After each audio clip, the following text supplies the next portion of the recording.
Order! Order! You are an incorrigible delinquent at times. Behave yourself, man!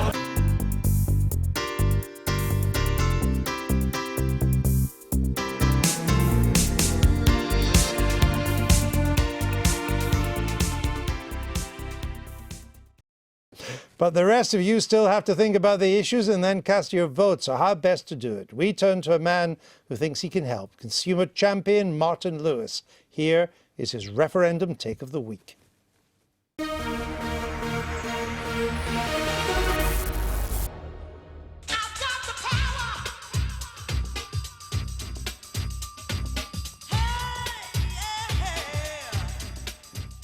All week, politicians have been on TV flogging their referendum wares. Spin and spiel. It's black, it's white. These are the facts. But in the biggest question everyone's asking me, what will happen if we leave? The truth is, there are no facts. This is an unprecedented event. Anyone who tells you they know what will happen is a liar. This is actually a very finely balanced decision. The EU isn't all good, nor all bad, and politicians would be more believable if they admitted that. For me, what you need to do is a risk assessment. First, democracy. The EU is unquestionably distant, only vaguely accountable, inefficient and out of sync with much of the population. Though were it more democratic, many would then argue it'd want more sovereignty. But if we leave, well, look at the UK. We have an unelected legislature in the form of the Lords. Only 37% of people voted for our government. And the truth is, we too are run by civil servants, though at least here there's genuine political oversight. Immigration. Some say good, some say bad. Certainly if we leave the EU, we will have full control over our own borders. But there is still a risk. It's possible that as a term of a future trade deal with our EU partners, they demand we sign up to freedom of movement. And if we take it, that means we're in the same boat as now, but without a seat at the top table. And then there's the economy. Now, it's certainly riskier to leave than to stay, but I mean risk in its true sense, as a measure of variance, a measure of uncertainty.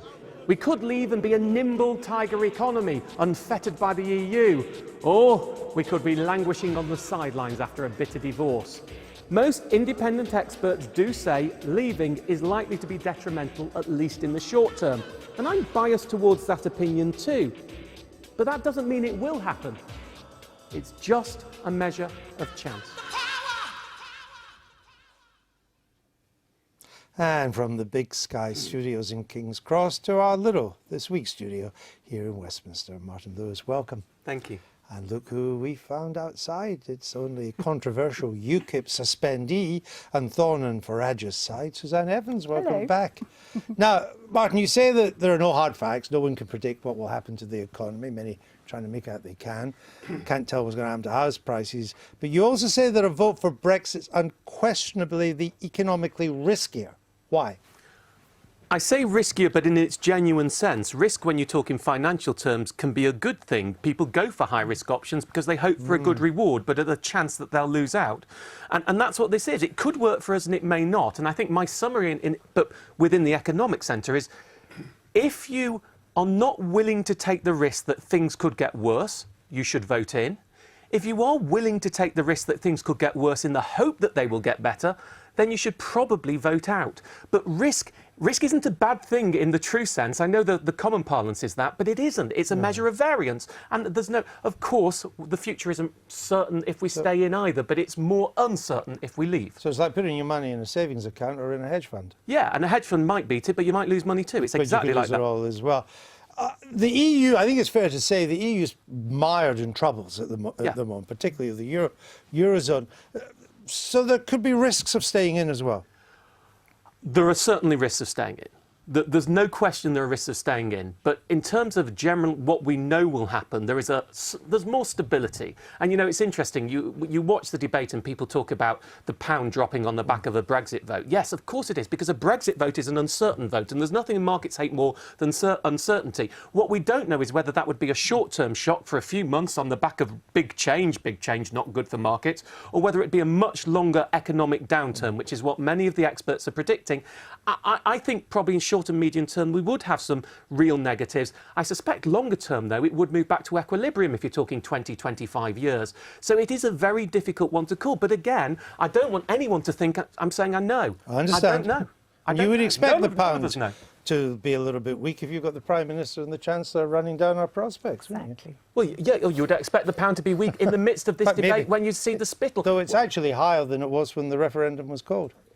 Yeah, but the pound's you've got all the other issues that affect the pound that's going on. And I'll tell you the one thing, I watched the debate tonight, and I have to say, There's one on ITV. the one that really annoyed me, on every single question from every member of the audience, the Remain campaigners made out that question, whether it was immigration or sovereignty or the economy, the Remain campaigners made out that staying in the EU was good on that subject, and the Leave campaigners made out that leaving the EU would be good on that subject. And the truth is, we all know there are some goods or some bads, and you need to weigh them up. And that's what I think, that's why the public aren't trusting politicians on this, because they're making it binary, and it's a binary vote, but it's not a binary argument. Michael, uncertainty, fear of the unknown. That is the Leave campaign's biggest problem, is it not? I don't know that it is. I mean, I think they've not put it very well. I mean, the first thing I would say is, over the last 2 years, what have we seen? The greatest achievement of the European Union is the creation of the euro. The euro has been an extremely hazardous undertaking. The euro has been in danger of collapsing. Member states have been in danger of leaving it. It has created mass unemployment in southern Europe. It has plunged Europe as a whole into negative growth. You have to put these two things together. If you have free movement of people and you create mass unemployment in southern Europe by having the euro, what's going to happen? Migrants are going to move to northern Europe where the jobs are. This is all part of a political plot. You see, one would have more confidence in the European economy if it were being run as an economy, but it's not. It's being run as a political project. The invention of the euro is nothing to do with good economics.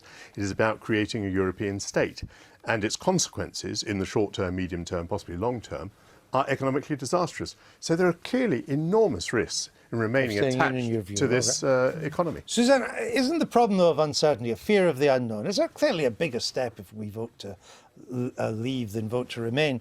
Is that leave, it's difficult for your side to give us a clear idea or even agree a picture of what it would be like to be out. It is difficult because, of course, it's naturally human nature to want to avoid change. And particularly if you're somebody who's comfortable, if you're not somebody who's struggling to find a job, a young person who can't get a job, somebody in a working class community is trying to get that entry job on minimum wage, and you're facing competition from Eastern Europe migrants or wherever it might be, it's very easy for you to think, oh, well, my life's not too bad. Why should we take the risk? But as Martin says, it's a calculated risk. And calculated risks are good things. And nobody would get anywhere in business, our economy wouldn't thrive if there weren't people that were prepared to take a slight risk. We don't quite know what the future holds. It's not quite calculated because we just don't know. Maybe, as Martin says, it could be better, it could be worse. We don't quite know. But as Michael's also said very eloquently, we don't know what Remain looks like as well, because that's the whole point about the European Union. It's never produced a manifesto and said, right, this is where we're going, this is where we're headed. It's always actually been quite secretive about its ultimate plans and its ultimate destiny. But surely we have less variance. We have a better picture of what Remain would be like on the 24th of June than we do what leaving would be like on the 24th. You have to accept that. Remember, I'm not saying risk is a bad thing, but I mean, just common sense says there is more uncertainty if we have this seismic change to our political structure. Let me bring Liz in, because given the weight of economic opinion in your side of Remain, isn't it surprising the polls are so tight? No, it's not. Because there's one thing I've seen change over the last couple of weeks is how people are looking at their lives over the last 5-10 years, changes in the way the economy has worked even before the crash, and the EU is ending up being the thing that people are looking at and questioning over all sorts of issues. It's a referendum on the government's record, it's a referendum on the way the economy works and the fact that most people weren't seeing the benefits of growth in the economy way before the crash, and all of this is getting muddled up. And, you know, it is a very difficult question for certainly both sides to deal with. We don't know with certainty what will happen if we remain, and we should admit that, but we do have more of a sense of what it would look like, and there is far more risk if we pull out. But we shouldn't be. I think you're right. It's one of the funny things in politics, you know, when you're talking to your own side and your own people, they like that passion, total certainty. But most people, if you're actually talking to them on the doorstep, if you do a bit of give and take and understanding, they're more likely to listen. And this is the other thing that's happened is, there is a sense now, it's not just that people don't trust politicians, it's almost like any expert, any of the elites, anyone with experience, that is all being questioned. And again, that is a longer term trend. I think you raised... People don't trust everyone, no, I get from that. broadcasters to businesses. No, we get all that. to But I think you raise a very interesting point, because it seems to me that in the next 2 weeks there's going to be two forces at work. In most referenda, there is a kind of move to the status quo in the final days. Didn't happen in Scotland, but that was the exception. Most referenda there is. On the other hand, there's precisely this mood that Liz is talking about, that this referendum is taking place. It's an anti-establishment, anti-mainstream, anti-established voices. Which one's going to win? Because that will determine the outcome. Well, I always think we're going to win. I'm absolutely confident we are. And part of the reason I'm so confident about it is because I think we had the government up until the end of Purdah just chucking everything it possibly could, spraying, scaremongering, frightening bullets left, right and centre. So you're not worried about this return to the status quo? No, I think people have actually begun to see through it, and I think they really are wanting change now. It's been a drip. It's not quite what Liz said. It's not a sudden change. This has been a drip. No, she wasn't saying it for was that 44 sudden. years. Martin? Really. I think the Remain side spent a lot of their bullets too early, the Obama, the G7, and people have forgotten those things now. But I had an interesting chat with a neighbour of mine, and I was just talking to him about it, and I said, you know, I asked him, where are you? And, and he said, I'm 60% out, and I think I'm going to vote in, because I think you have to be 65% out to vote out. But that's the move to the status quo. And that is, and I think that happens perhaps when you're putting your ex on the form. But I mean, I have to say, if I look at my social media feeds and people coming into me at the moment, I would say that that's looking more an outvote than an invote. Right. But there will be some bounce back to the status quo at the out. Personally, I weighed it up, and I'm not calling anyone. Those leaflets, by the way, with my face on. I just need to say, I didn't approve the leaflets. I'm 55% in, 45% out. Oh, see if your side wins. No room for manoeuvre. I'm decided, but just in Thank you on a very risk much. analysis. Thank you. I've been getting away with